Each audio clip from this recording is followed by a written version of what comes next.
Welcome, everybody, to this episode of Real to Real Talk. I am Sergio Barrera, and it's time once again to talk all things movies. Joining me, as always, is the other Real to Real Talker, Paul Britton.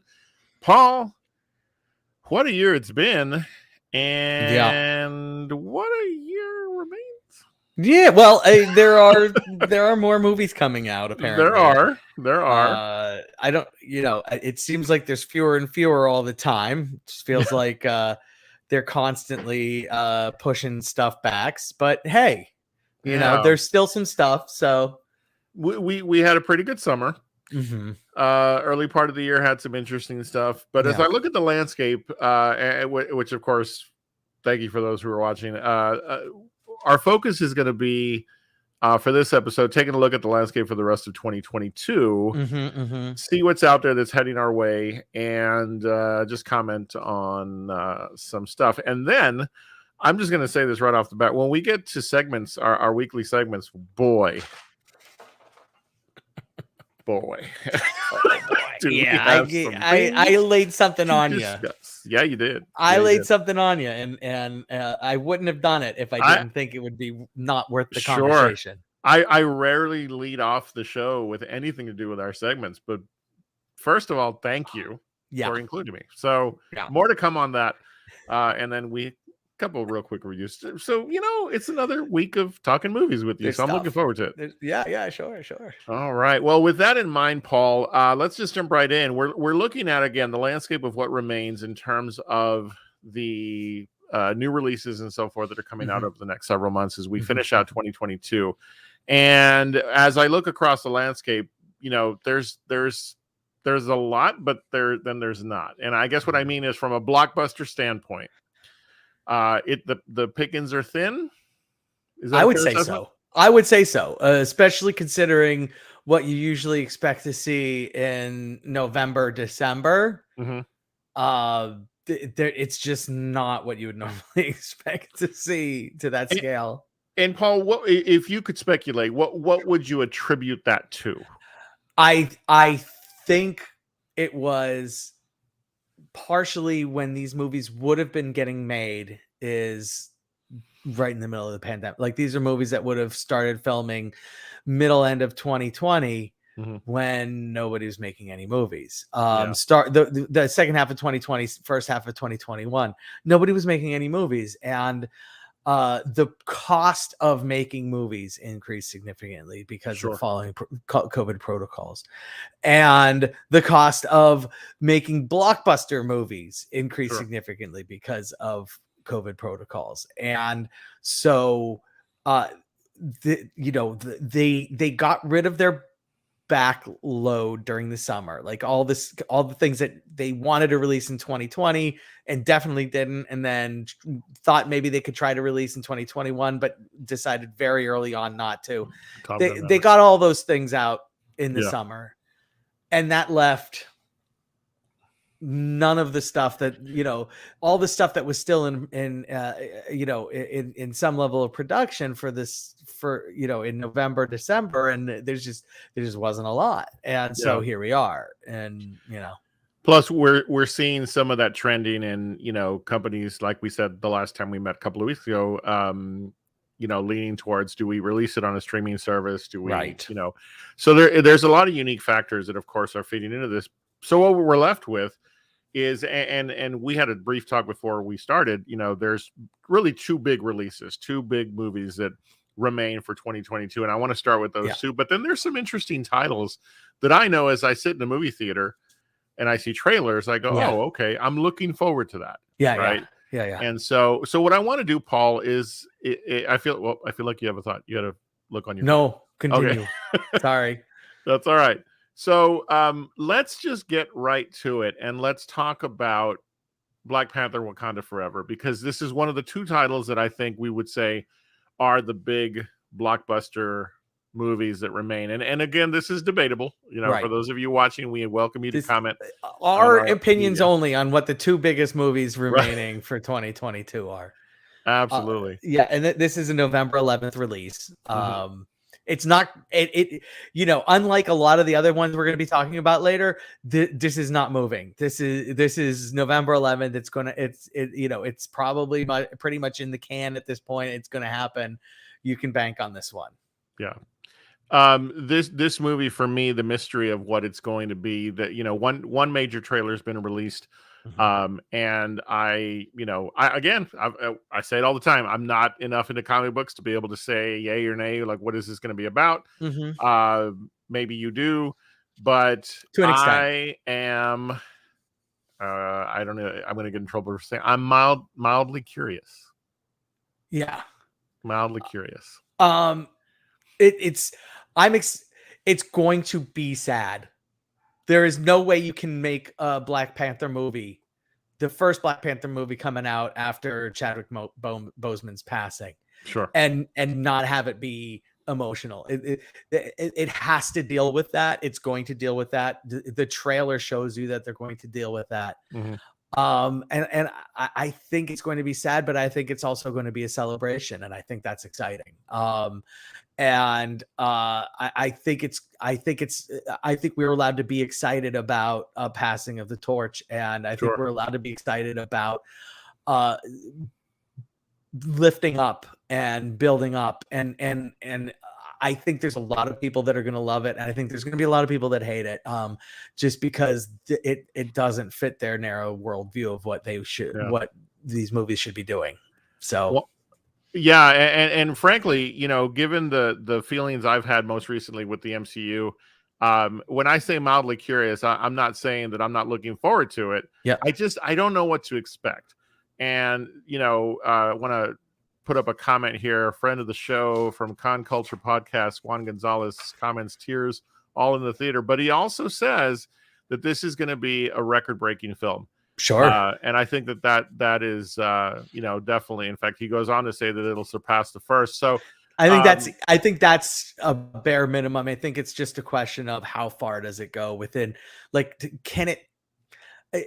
It's tough. I mean, it's going to surpass the first film. That's easy to say.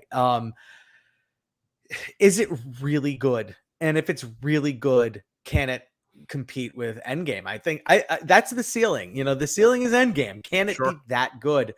Marvel, since Endgame has shown the other, they can't always be that good.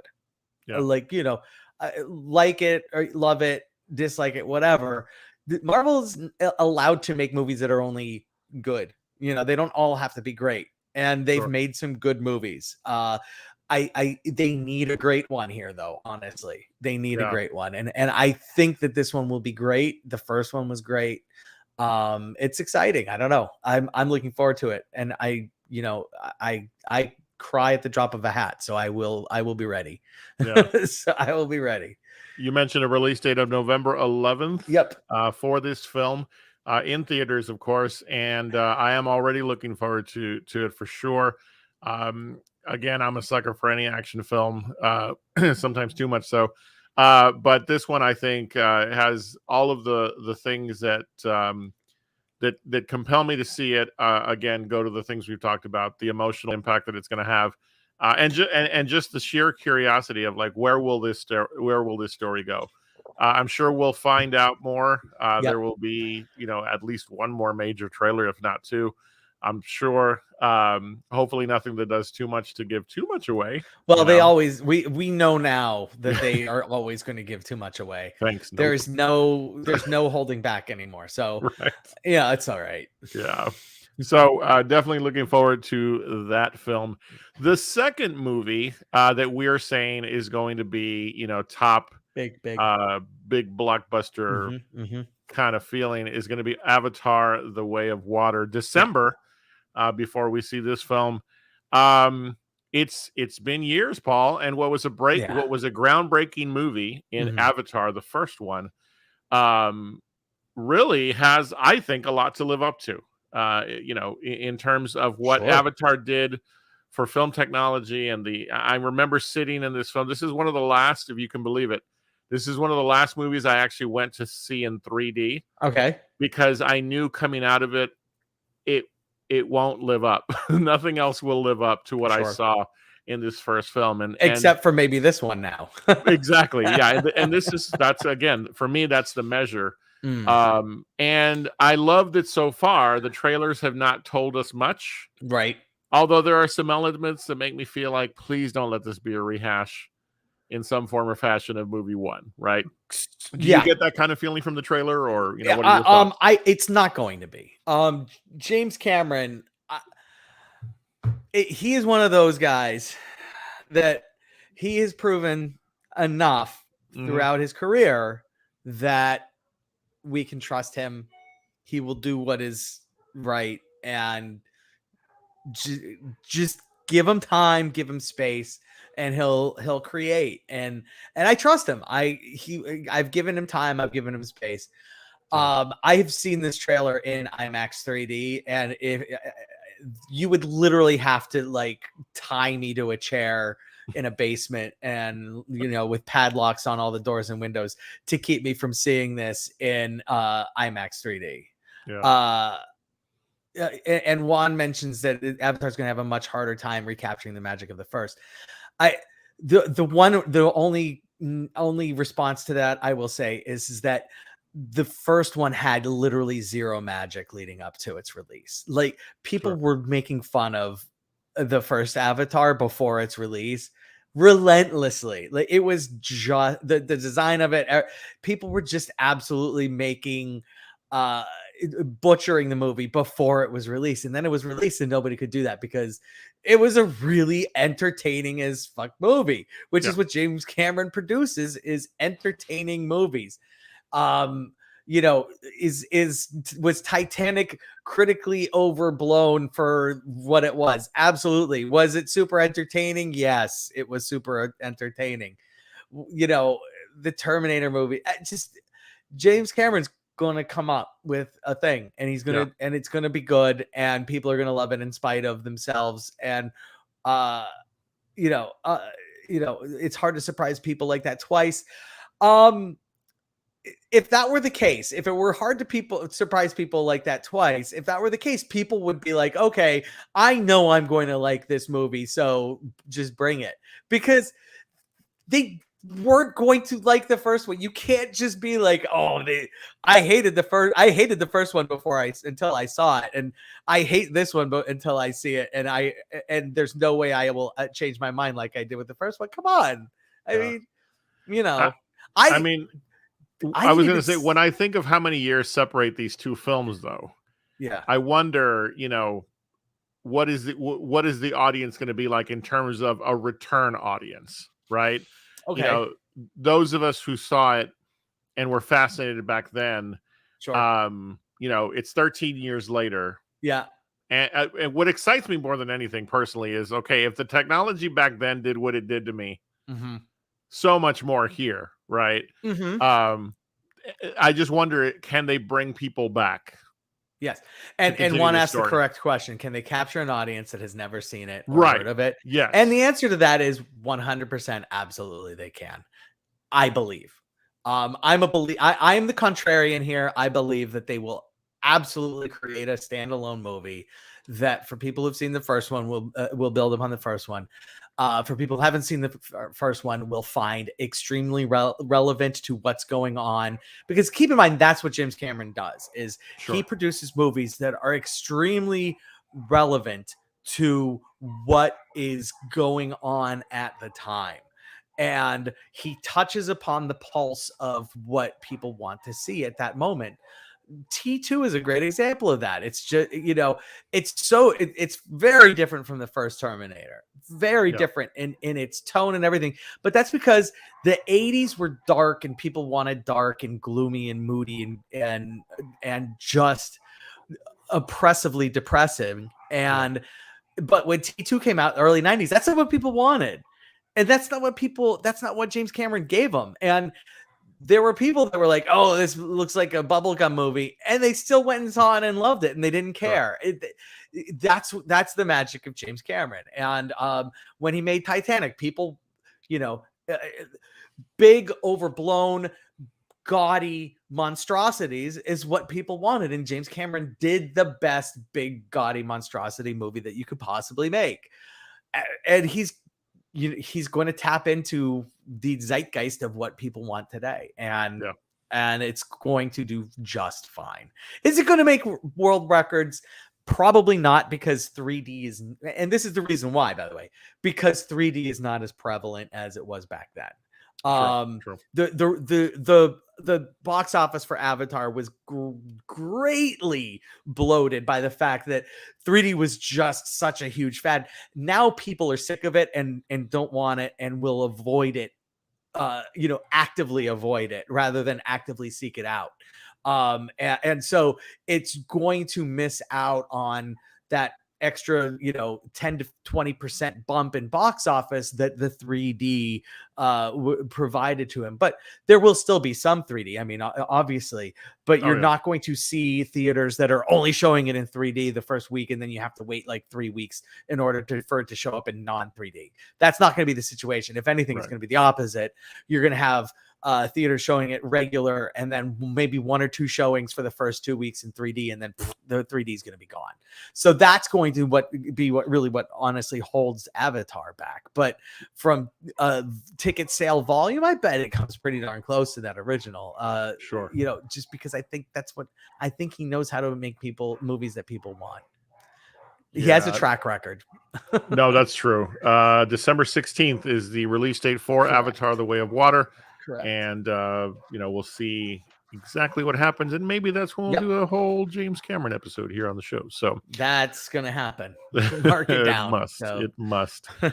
All right. Well, before we move to anything else, I still want to talk about some movies that are coming up throughout the rest of the year here, Paul. Absolutely. Yeah. I know for myself, I'm going to go and hopefully I don't step on your toes, but there's this little film called The Woman King. Okay. That I am very much looking forward to. Viola Davis, sure. Yeah.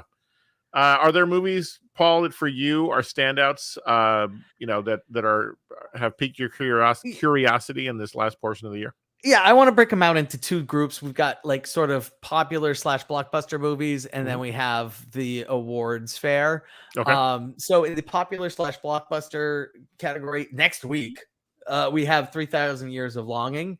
From a little dude named Miller. May have heard of him. He's made a couple movies, maybe like Fury Road and some other stuff.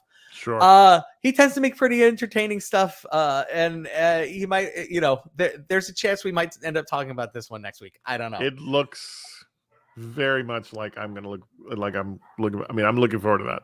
Yeah, because I can't complete a sentence, but yeah. So like later in September, Bros is coming out. That it's produced by it's a Judd Apatow produced comedy film.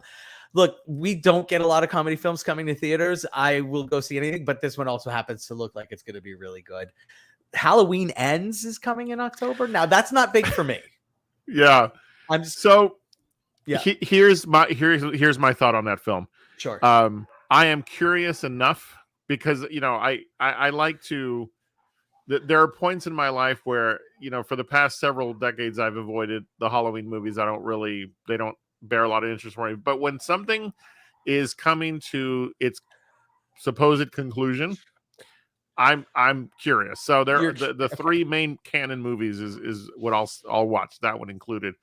The current, like, are you saying the most recent trilogy? No. The first, then the last one, and this one are considered to be the 3 canon films of the Halloween series. Believe it or not. Oh, okay. And that's according to the producers. So okay, I will watch those 2 before I go see this one, because I will go see this one and I will go see it in the theater. Because again, if it is indeed the conclusion, I thought there was a current trilogy going on. Like Jamie Lee Curtis came back, and this is the 3rd one that she's done, in the last 7 or 8 years. Hollywood. He came back in H2O. H2O. But that's not part of this. It's not. But yeah, again, from all I've read, my understanding, it's film number 1, the original Halloween, and then this one, and last year's and this one. Okay, I thought it was like canon trilogy. I thought, okay, interesting. Okay, I'm gonna do. We'll look at it. Yeah, I gotta read up on it. Maybe we'll just do a whole episode. I suppose I'll have to. I haven't seen anything Halloween related in a very long time. It's not my bag. I've seen the original, but my Yes, goodness, it was years For sure. years ago. Yeah. So look, we've got Black Adam coming also in October. That's gonna, it'll be interesting because it didn't get canceled by the people who took over Warner Brothers. So does that mean it's good? Does that mean it just was so far done that they couldn't, financially make it work to not release it? I don't know. I will go see it. The Menu is one that I am so looking forward to. That same, and that's for you. I mean, come on. Yeah. No, absolutely. Foodie that you are, right? You gotta be excited about that one. I'm very much looking forward to that that film. There's Spielberg's got a movie coming out. This one is, so Spielberg's tough to qualify. Is he blockbuster guy, or is he awards guy, or is he both? And I think Fabelmans is one of those that's going to be both. It's Spielberg, but this is like apparently a super personal story for him. So there's not any like media around it yet. So which I find weird. I don't know. Disney's got another animated movie, Strange World, coming out, which looks really interesting. And then the last big one that I want to mention. Oh wait, there's two. Shazam, but the other big one that I want to mention is Glass Onion and Knives Out mystery. And so this is, I want to like refer back to something that you mentioned earlier in the show about, do you do a theatrical release? Do you do a streaming release? And this is a movie that was originally, the conceit was, we're going to do theater release. It will get pretty close on its heels streaming release, but it's primarily going to be a theatrical release. And that is, they changed they set the release date for, I think, December 23rd last week, and it's doing theater and streaming simultaneously. And look, I love the first Knives Out. I do too. Love it. So that's one. That's probably the last big one that I'm really super looking forward to. And the cast of this particular film, goodness gracious. Yeah, it's got everybody. Daniel Craig, Ed Norton, Janelle Monáe, Dave Bautista, Kate Hudson. Stupid. So I mean, it's everybody. It's fantastic. Looks fantastic. Then we have the extensive fodder awards fodder list. Yeah. I'll start with the ones that have release dates, and then we'll just kind of slip in the other ones that kind of don't. So strictly for Best Actress for Ana de Armas, we've got Blonde coming to Netflix on September 23rd. If she she is absolutely fire on screen. Like, she is literal fire on screen. You put her on screen, your film is burning on fire. She has to get nominated for this. It's a biopic of Marilyn Monroe. She is ridiculous. She's just absolutely mesmerizing. She deserved a nomination for her role in James Bond. I'm going to go to my grave believing that. She should get nominated for this because she's just going to absolutely own the theater, the screen. I mean, who's coming back with the movie on October 7th? Who's that? David O. Russell. Silver Linings Playbook and the other stuff that he has been nominated for. He's got a movie called Amsterdam coming out. Also on the same day as Triangle of Sadness, the Palme d'Or winner, starring Woody Harrelson. And that one looks like it's going to be, all over the nominations track. There's another one called She Said. Now, this is, have you heard about this one? I haven't. This is yours. This is for you. Okay. And actually me too. It's the telling of the reporters for the New York Times that broke the Me Too movement, essentially. And brought down Harvey Weinstein. And look, I mean, who doesn't love a good, super talky journalism movie? On this paid podcast. Yeah, you and me both. We're in the talkier the better. Yeah, we're in the wheelhouse for this one. That one is going to be that one's going to be, it's going to be interesting. I hope it's great. I do. Yeah. Next is early December, Women Talking. Now, this is one I hadn't heard of. I was doing research looking for movies. It stars Jessie Buckley, and if you're a fan of this podcast, we are. I friggin' love Jessie Buckley, Yep. but it also has Frances McDormand in it, and nice. What a combo! It's based on a book, so hint could be used for our next book club movie. Sure. And the story of it is like women who are part of a small religious community experience a string of sexual abuse at the hands of the men of the community, and the women start talking to each other and piecing together what's going on and figuring out that it's a bigger thing. And I mean, it's not going to be a feel-good movie of the year. This is not going to make anybody happy, but I mean, that cast, come on, sure. like it's just those two alone. Speaking of amazing female actors, Olivia Colman, would you be interested in her next film and being directed by Sam Mendes, who's done a thing or two that people might like? Sure. Empire of Light, and that's coming out in December. And the ones that don't have, there are three ones that are coming in for festivals, but they don't have like American or streaming release dates yet. There's three of them I want to mention. So Aronofsky's got a movie, The Whale, starring Brendan Fraser. And speaking of movies that aren't going to make you feel good watching them, David Aronofsky is the master of making movies that don't make you feel good, but they are really good. They're good movies. Yeah. We did a special episode of The Wrestler, as you recall. So absolutely. Noah Baumbach's next movie, White Noise, is coming out, starring Greta Gerwig and Donald Driver. And that, I mean, Noah Baumbach, come on. Yeah. What are you doing to me here? And then lastly, Paul Schrader, who is also one of our favorites. We did The Card Counter last year. He's got another one called The Master Gardener. So that does not have an official 2022 release date, but because it's hitting the festival circuit, it will be released at some point in 2022, so that it'll be considered for Oscars. You don't go to the festivals if you're not intending to be part of the Oscar conversation this year. So absolutely, that's what I have.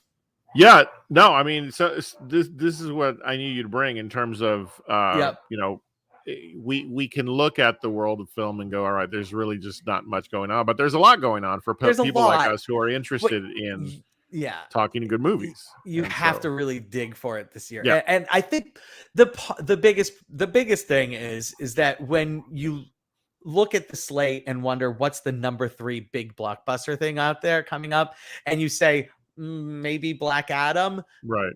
That's a problem. Like that, that's a problem. It'll be interesting to see. One of the comments I wanted to make on the movies that you listed, Blonde, of course, is one we're both very excited about. My reason for it, including On at Arms, is that it is directed by Andrew Dominik, who did The Assassination of Justice Saved by the Coward Robert Ford, which is one of my absolute favorite films. You want to talk about slow burn? That's all that movie is, and it's so good. And so I'm excited to see what his take on this story is. This film is going to be. Other movies that you mentioned, so many of them. One of the things I want to do better about this year and into the early part of next year is staying on top of the awards fair, as you called it. Because I know in the last couple of years it was just like, okay, I'll get it when I get it, but there's a different opportunity we have this year to see these films ahead of the awards ceremonies and so forth. So I'm hoping we can drag Kristen kicking and screaming onto the show a lot in November. I'm sure. We'll start negotiating now. Yeah, right. But yeah, no, it's just so much out there that I'm looking forward to. That if you and I've learned anything is, which we haven't. we can we can discuss any film and find find in it maybe not always some merit, but there's Something always to an talk interesting about. conversation to be There's had. always something to talk about. Absolutely. Absolutely. So there you have it. That is our look at coming attractions for the rest of 2022. Do expect that as the new year, begins to arrive, we'll do a preview like we always do. But we still got a few months left in 2022. Share with us on social media what you're thinking in terms of movies you're looking forward to, and here's how you can do that. We'll be right back. We're going to take a quick look at our social media where you can join us and hang out, follow, comment, and all that fun stuff. We'll be right back.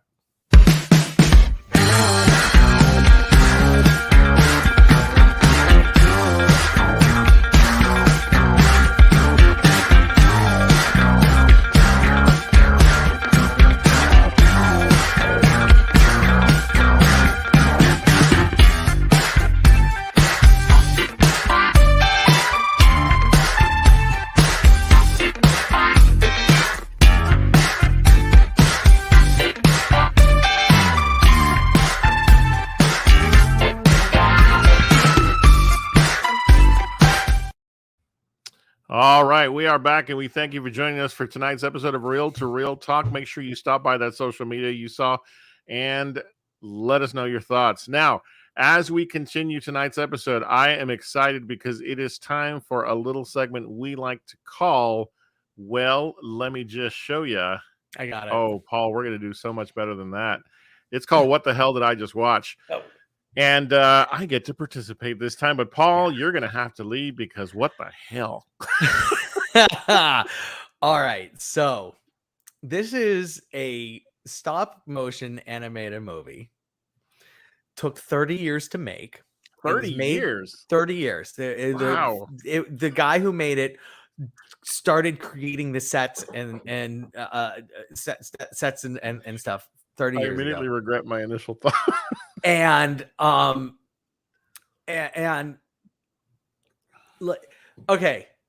so I don't even know where to begin. Okay, so how did you come across it? Can I ask that first? Sure. Okay, so I'm not the only game in town. We're not the only game in town for movie podcasts, believe it or not.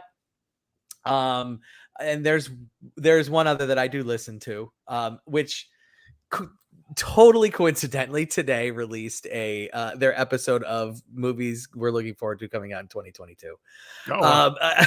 So I last night I sat down and prepared, and I was like, oh, I saw that one, and I saw that one. So there was one that they took I wasn't aware of White Noise. That was one that but neither here nor there, so one of the hosts on there, we don't have perfect Venn diagram overlap, but it's when you find somebody that you have pretty decent overlap to, you tend to know when they mention something that you're going to enjoy.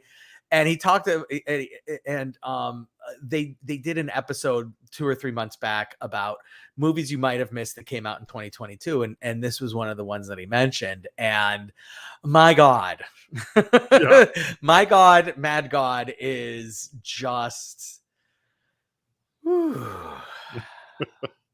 It's something. It is. Yeah. It's a stop motion photography labor of love. There is literally zero discernible dialogue in the movie, and yet it tells a story. It tells a visual story of this character who you can see on the movie poster here, if you're if you're watching us right now, who goes on a quest through just nightmare fueled horrors in search of we're not exactly sure what. There's a flashback scene where they kind of explain the why a little bit, but just you get the idea that it's basically Dante's Inferno is what he's going through, a version like this. The person who makes this film's idea of what Dante's Inferno would really like, the Seven Layers of Hell.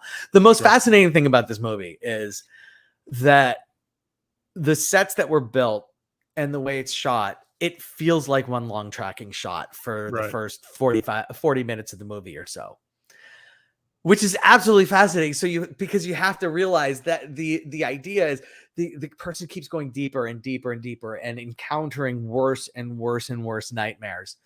And in his quest for, based on the title, maybe the creator, but who knows? We're not really sure exactly what he's looking for, but he's on a quest and he has a map, so he does have a map, and he's using the map to keep going deeper and deeper, and just darker and darker and more horrific and more. I mean, there are visuals in this movie that are the most shocking visuals I've ever seen put to film ever. Yeah. Like what? Yeah. This is a vicious assault on the eyes. Yes. As I was watching the film, one of the things I've always loved about you, Paul, is when a movie might be disturbing to someone, you make it a point of letting us know. Yeah. I will say this, that surprisingly enough, and I think it's because it was in the stop motion genre. Right. I didn't have any sort of I wasn't repulsed. I wasn't. Right. But what I found fascinating about this film was just, and the 30 years makes sense, was just how much was not avoided. This is a vision of absolute viciousness. Mm-hmm. And what I loved about it was this film could cause any number of conversations in terms of what people thought it was about or what it was, what its message was. Mm-hmm. It's endless, the possibilities here. Mm-hmm. If I faulted it for anything, it was that there were too many times during the film where I was like, okay, wait, what happened? And I had to kind of go back and then sort of rewatch, right? Sure. Not easy to do, but and by the time you get to the end, mm-hmm. Okay, so the part of me that wants to give this movie its respect, I felt like you took us all this way, but then the last part is like you oversimplified the animation and the when the recreation of the cosmos is happening, right? Yeah, sure. It just seemed overly simple. Okay. Right? Yeah. And our friend Gilbert comments, we learned it took 30 years to make. He started back when he was doing RoboCop 2, so that tells you. But the other thing and the reason I said earlier that I'm kind of ashamed of my initial thought once you mentioned it was a 30-year labor of love, was it felt for a while like someone said, okay, I want to do all this cool stop motion stuff and I'm going to cram it all into this film. Mm-hmm. Every conceivable thing that I can think of, I'm going to put into this film. Mm-hmm. And I thought that it sort of helped protect my mind from the savagery of what was being depicted. So yeah, this movie definitely fits your category. Yeah. Because don't ask me to explain it. Within a week of watching it. So the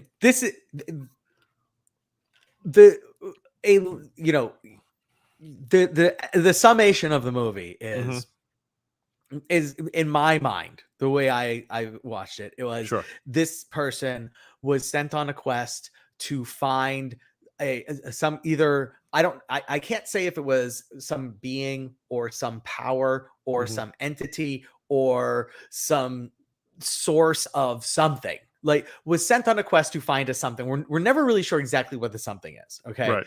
That for sure. But we know that something is horrible and it's in the depths of horror itself. And they don't get there. Instead, they are captured and by possibly the entity that it was searching for. Their life is extracted from them and is used to create life. Like that's it. Like that's what I took away from it. It was, just this, and absolutely horrific take on creation myth. That's what I took from it. So guess what film kept popping into my head as I Mother. watched this movie? Yeah, Mother. Yeah, Absolutely. For sure. Absolutely. For sure. So yeah. And boy, you want to talk about two different visions of a Yes. relatively same story. Yeah. And one of the comments I made somewhere was that this movie takes people who watched Mother, and there was another movie that I compared it to. I don't remember the other movie, but takes people who see Mother and think that's horrific, and then laughs at them and says, "Oh, I got you, I got you. Don't worry," and just makes it. There are parts of this movie where there are humanoid-like creatures doing things and having things done unto them that if they actually made them look slightly more humanoid, just there's no way they could have released this movie because it would have just been too gruesome and horrible. Just horrible. But because they are only vaguely humanoid rather than actually humanoid, it's like, okay, well, very interesting piece of art. It's grisly, and I loved it. It's the interesting thing is that I compare it to Marcel the Shell with Shoes On, only because they're both stop motion. Sure. And this movie is literally the antithesis of Marcel the Shell with Shoes On. Absolutely. Marcel the Shell with Shoes On, again, to reiterate, my favorite film of the year. But the reason why it's my favorite film of the year is because of it drips in humanity. The humanity of that movie is the everything of that movie, whereas this movie is the everything because of its utter lack of humanity. It is completely devoid of any humanity whatsoever, and gloriously so. And I could not possibly recommend this movie more.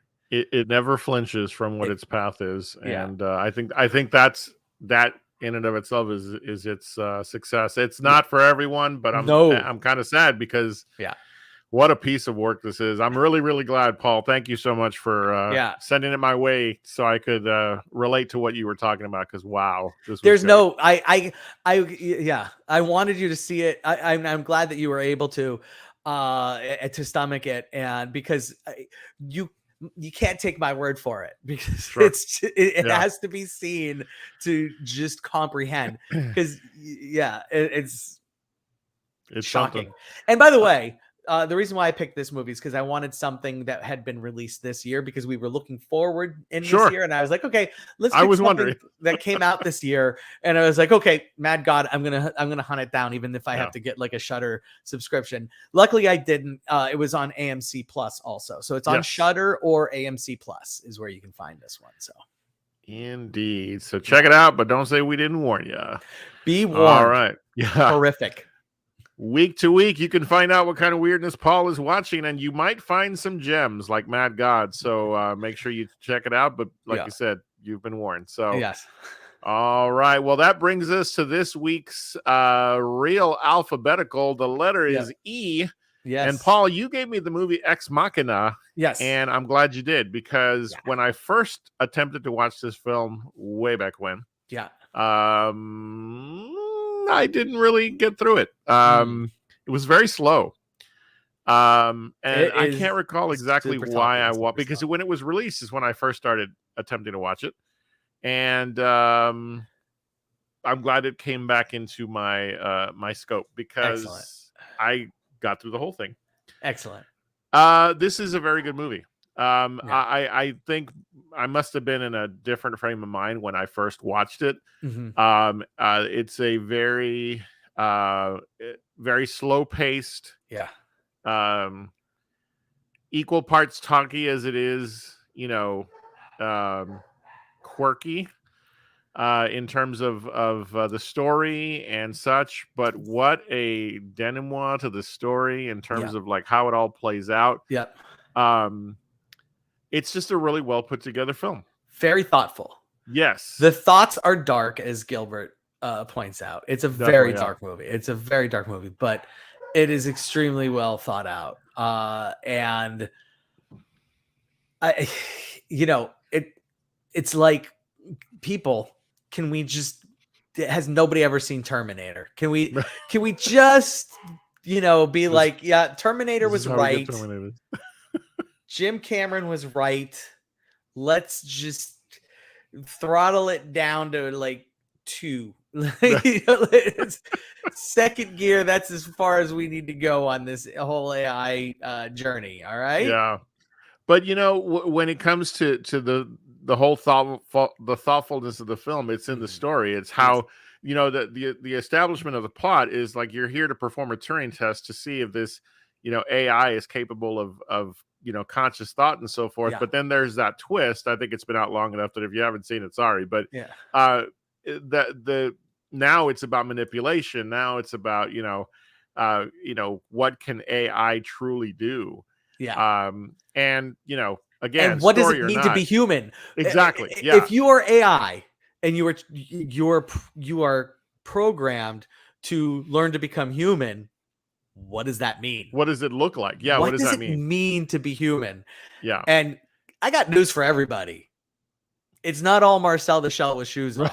It may not be Mad God. It may not be Mad God, but there's a spot somewhere in between Marcel the Shells with shoes on and Mad God where we reside, and that's not good. It's quite a statement on what it means to what this view of being human is defined as, because it's all about manipulation. It's all about not just casting self-doubt, but taking advantage of vulnerability. I mean, it's such a good movie. I'm glad I had the opportunity and reason to revisit it, because it was just really, really well done, and I enjoyed it. So I do want to point out just the beauty of the title of the movie too, because Ex Machina taking Deus Ex Machina, and it's like, this is what you get. This is the Deus Ex Machina that you get, and it's a great movie. Yeah, it really is. It really is. So that is this week's Real Alphabetical. We'll look forward to the letter F next time we get together as we continue that particular journey.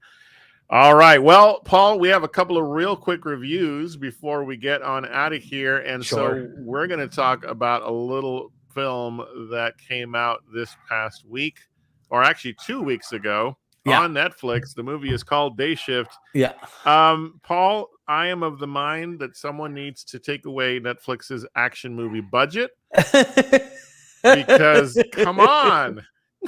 Yeah. we keep getting these movies that are just like, what in the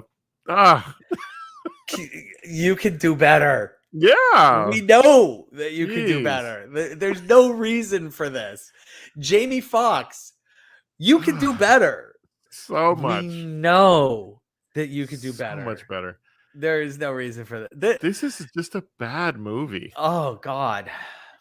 And here's the thing. You and I, but we both liked Gray Man. Like, no.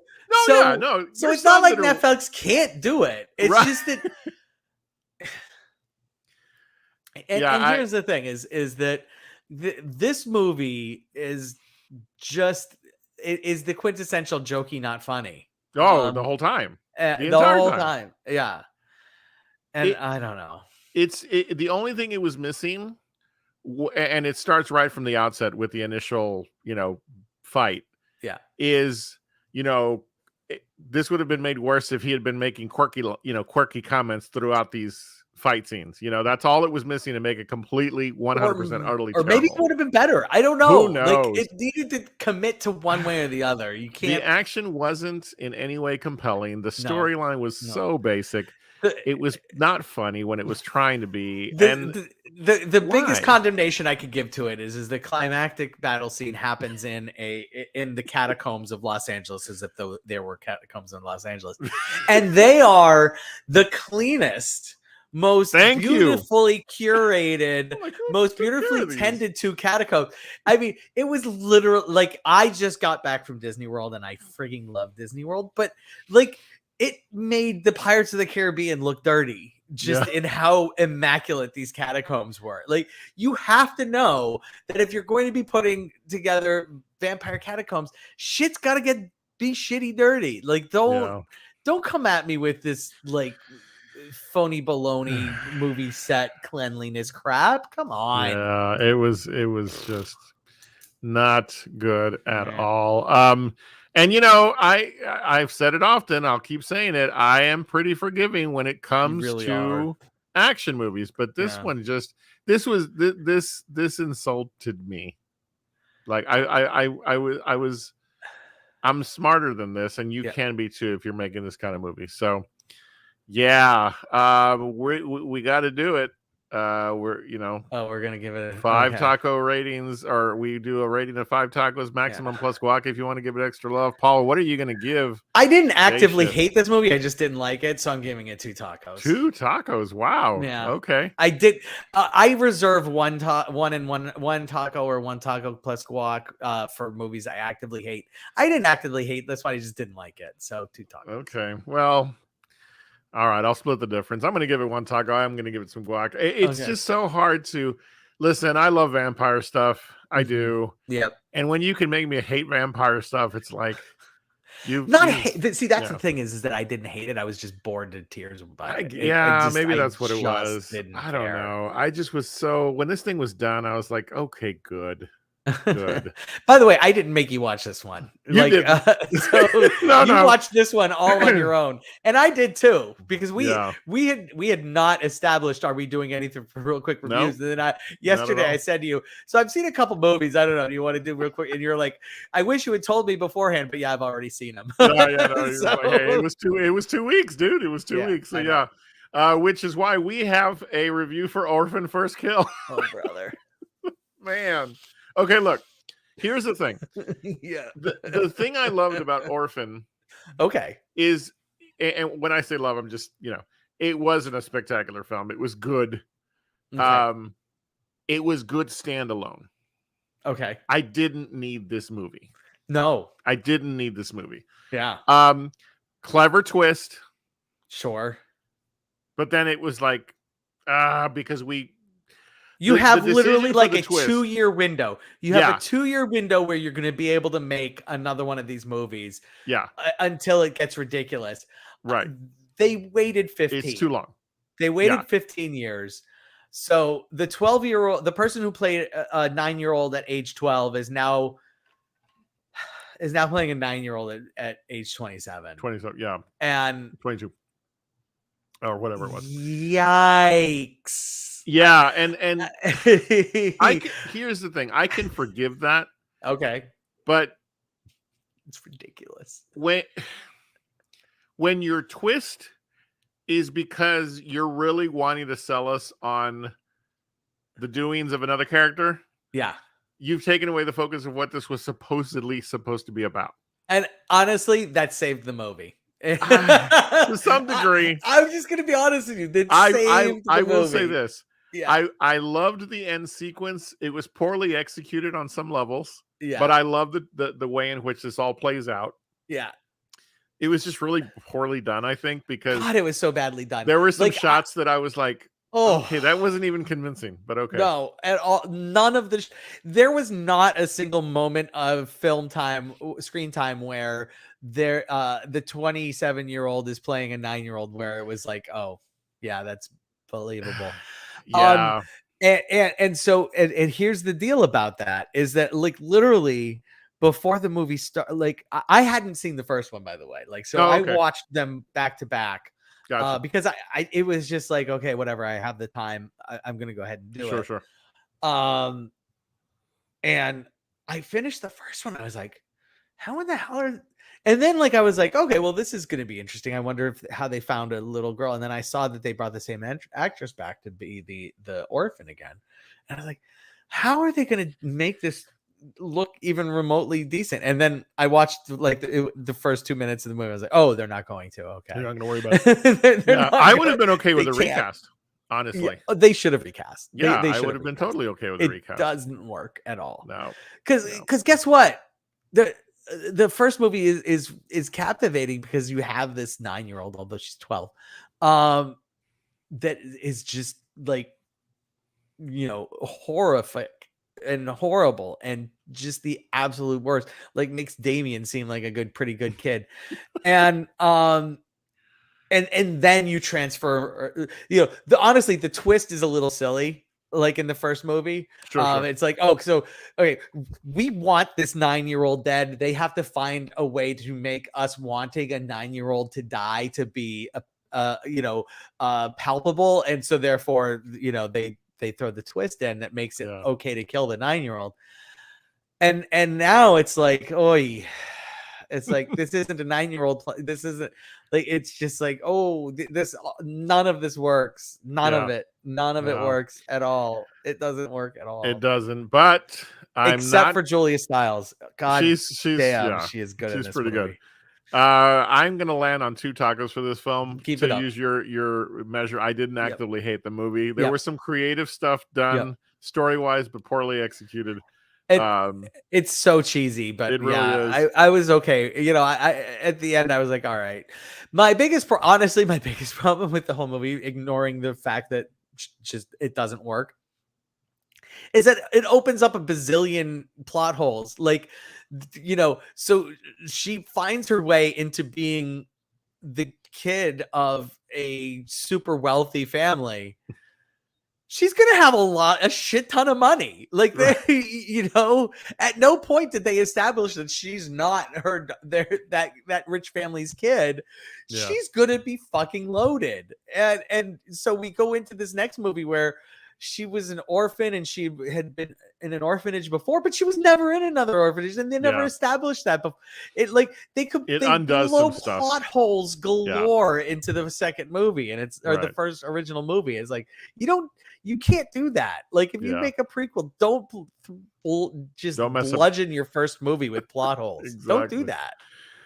All right. Well, Paul, what's your taco rating on this? Yeah, it was 2 tacos. 2 ditto. As well. All right. Ditto. Even though it destroyed the first movie it with plot holes, but that's fine.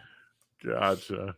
All right. Well, as always, it's fun talking movies with you, Paul. Yeah. I know that we've got some interesting weeks coming up ahead of us. Yeah. We will. I'm looking forward to next week. We get to 3,000 Years of Longing, and I'm excited about that one. So. Going to be taking a closer look at what's releasing on stream as well, just to see what else we'll talk about. But remember, you can find us here every week, Tuesday, 8 Eastern, 7 Central, and also on our social media. Stop by, see us on Facebook, Instagram, as well as on YouTube. Don't forget, click that notification bell so you know when our episodes land in case you can't be with us live, and also click that subscribe button on YouTube. And I also want to shout out to the fact that we are also now broadcasting weekly on my Twitch channel. So to those of you joining us there, thank you so much for doing that.